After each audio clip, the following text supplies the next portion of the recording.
Thank you, Yasser. I have Carol Meyer with me in the studio. She is the Executive Director of the U.S. Chess Federation. Welcome, Carol. Thank you. I would like to ask you a few questions, and I just learned myself, actually, that the U.S. Chess Federation has moved its headquarters to St. Louis. So tell me more about this move. What are the reasons, and what do you like about the city? Sure.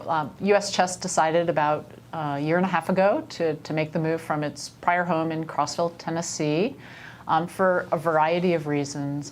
First and foremost, St. Louis is the chess capital of the United States, so we wanted to be here to leverage a lot of the activity that goes on here on our behalf.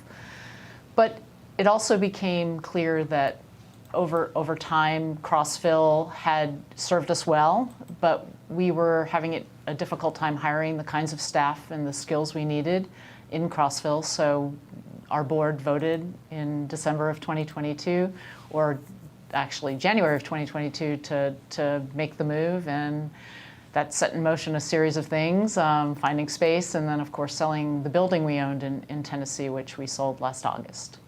Well, I think you have a lot of new programs going on, and I also learned that you worked in a variety of organizations which didn't have anything to do with chess. So you started to serve the U.S. chess in 2017. So please tell me about those programs and how do you revolutionize U.S. chess? Oh, wow. Yeah, so revolutionize is maybe a strong word, but so I was hired at a time when U.S. chess was going through a transition. The transition was because we had been technically a 501c4 organization, which is a membership organization. It's a federal tax status.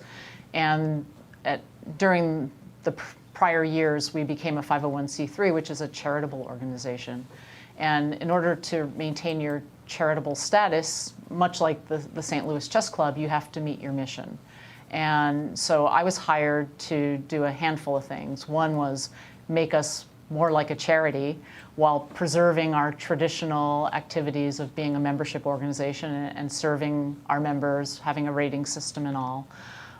So what we did was we put together a fundraising team. We developed programs, and some of our programs have been supported by the St. Louis Chess Club, most notably our women's program. And all of those things have started to flourish and grow, and we were reaching many, many more people because we're not just limited to the members that we serve. And so it's been a really exciting time.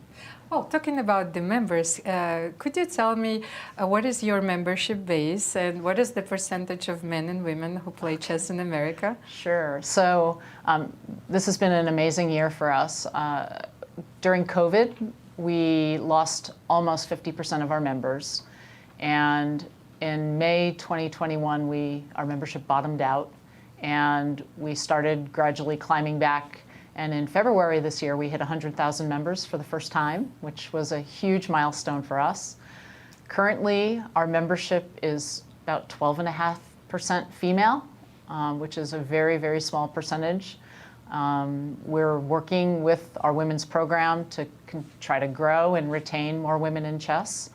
And I think one of the really interesting data points, if you will, that we've uncovered is there is never parity in membership at any age between men and women in U.S. chess, or boys and girls.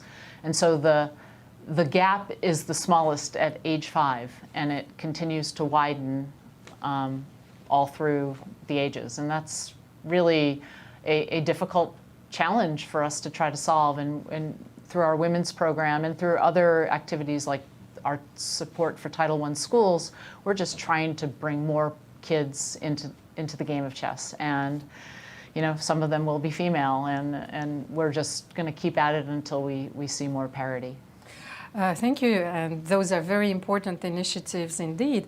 Would you be so kind as to share with us what are the most important upcoming events? So I think juniors, seniors, U.S. championships. Yeah, so the St. Louis Chess Club again this year is hosting the U.S. Junior Girls, and Senior Invitational events in July. And then in October, the U.S. Championships, the Women's Championship as well, will be held in October. And we always love being here in St. Louis. They do an amazing job with every event they run. Thank you so much, Carol. I wish I could play one of those tournaments. And hope to see you soon. Very good. Thank you. Carol, first of all, congratulations. Just one quick question before you go. COVID impacted everybody, impacted your member organization, but for me, one of the most spectacular events I've ever attended was the Super Nationals in Nashville. Did you miss a Super Nationals? Did the USCF miss a Super Nationals? We did. The last Super Nationals was to have been in May of 21, and as you know, things were still very uncertain, and some of our youngest players weren't even eligible for vaccinations at that point, so we had to cancel it. But we have one on tap for 2025 in Orlando, Florida.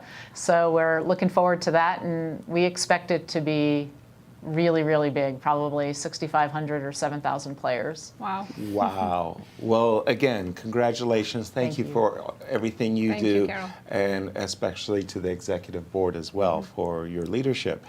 I attended the Super Nationals. I did too. I loved it. I was overwhelmed. It's just so the time incredible. I was there in Nashville, there were, I think, 5,500 children. Yeah, It participating. was participating. Right. It was so much fun. I didn't want to leave. I just Coaches it was and so parents galore. It's fantastic.